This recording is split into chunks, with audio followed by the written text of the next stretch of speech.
Hello दोस्तों, SO science centre में आपका स्वागत है। आइए आज हम प्रकाश के परावर्तन के नियम के बारे में पढ़ते हैं। ठीक है, प्रकाश के परावर्तन यानी आपतित किरण और परावर्तित किरण और अभिलंब के बारे में हम यहाँ पे पढ़ेंगे। ठीक है ना। जैसे आप देख रहे हैं यहाँ आपतित किरण और परावर्तित किरण क्या होता है, इन दोनों का मान सेम ही होता है और ये दोनों आपतित किरण, परावर्तित किरण और अभिलंब तीनों एक ही तल में होना चाहिए।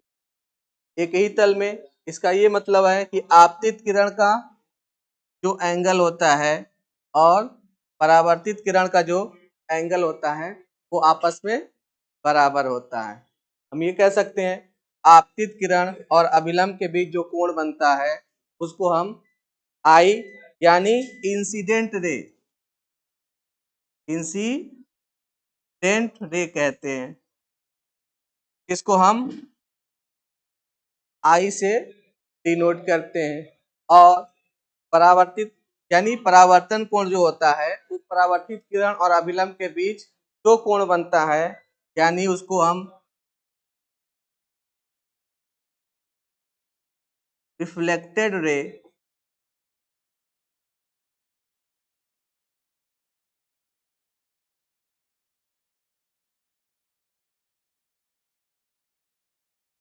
यानी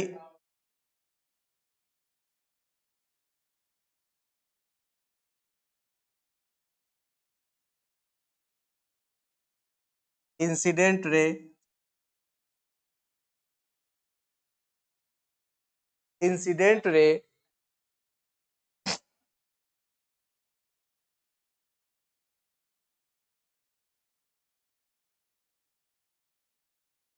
इंसिडेंट रे को हम आई से डिनोट करते हैं और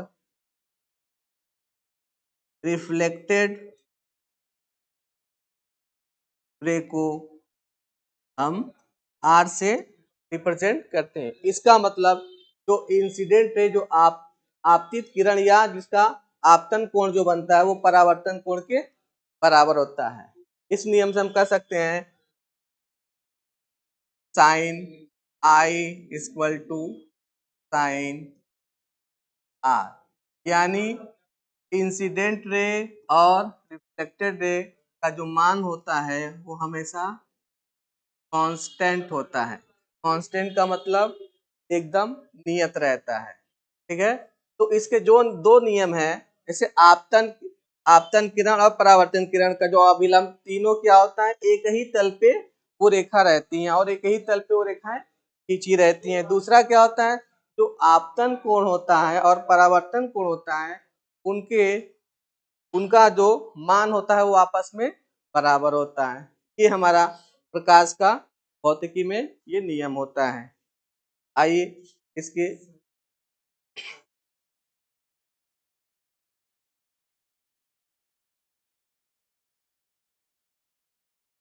आगे देखते हैं। हाँ, आपतन कोण और अभिलंब के बीच का जो कोण होता है वो तो मैंने बता ही दिया कि दोनों सेम ही होता है, यानी कि आई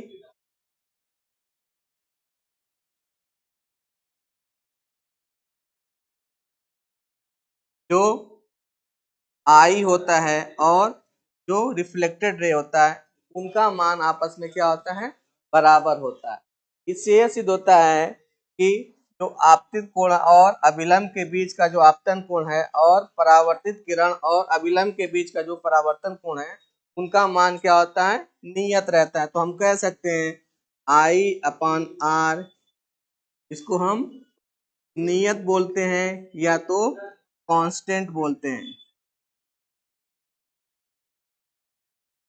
हिंदी में नियत कहते हैं, इसको नियतांक भी कहते हैं या नियत कहते हैं, यानी उनका मान क्या होता है, एक जैसा ही होता है। अगर आई का मान 45 डिग्री होगा तो जो हमारा आर का मान होगा वो भी 45 डिग्री ही होगा। क्यों? क्योंकि ये प्रकाश का नियम है। जो अभिलंब की तरफ या जो हमारी प्रकाश किरण जिस एंगल पे आती है उसी एंगल से क्या होता है, वो लौट जाती है।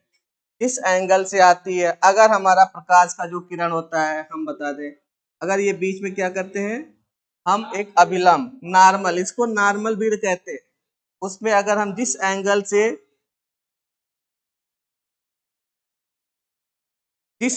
से अगर ये मान लीजिए 40 डिग्री पे आती है, देख प्रकाश की किरण, तो वो 40 डिग्री पे ही वापस लौट जाएगी। ये प्रकाश का नियम होता है।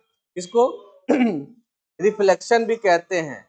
आपतित किरण, परावर्तित किरण, यानी आपतन और परावर्तन, इसको रिफ्लेक्स बोला जाता है। रिफ्लेक्स मतलब जिस एंगल पे जो किरण आती है उसी एंगल पे वो लौट जाती है। इसको बोलते हैं इंग्लिश में रिफ्लेक्शन ऑफ लाइट, यानी जिस एंगल से किरण जिस एंगल से आती है उसी एंगल पे वो नॉर्मल की तरफ चली जाती है, और इन दोनों के बीच का कोण जो होता है वो बराबर होता है। यानी अगर आई का मान 45 डिग्री होगा तो आर का मान भी 45 डिग्री होगा। अगर हम इनको रेशियो में लिखें तो I upon R equal to 45 upon 45, यानी हमेशा क्या हो जाएगा, कांस्टेंट कांस्टेंट ही आएगा, यानी नियत ही रहेगा इसका मान। दोनों आई आर का मान नियत रहेगा। तो ये प्रकाश में दो नियम है, आपतन कोण और अभिलंब, और जो परावर्तन कोण है, एक तो तीनों एक ही तल में रहेंगे, दूसरा आपतित किरण और परावर्तित किरण, इन दोनों का जो मान होगा, आपतन कोण का मान और जो परावर्तन कोण का मान होगा, हमेशा बराबर होगा। ठीक है, और इन दोनों को अगर हम रेशियो में लिखेंगे तो इन दोनों का रेशियो हमेशा क्या आएगा, नियत आएगा, यानी कांस्टेंट आएगा। ठीक है, अब इसके आगे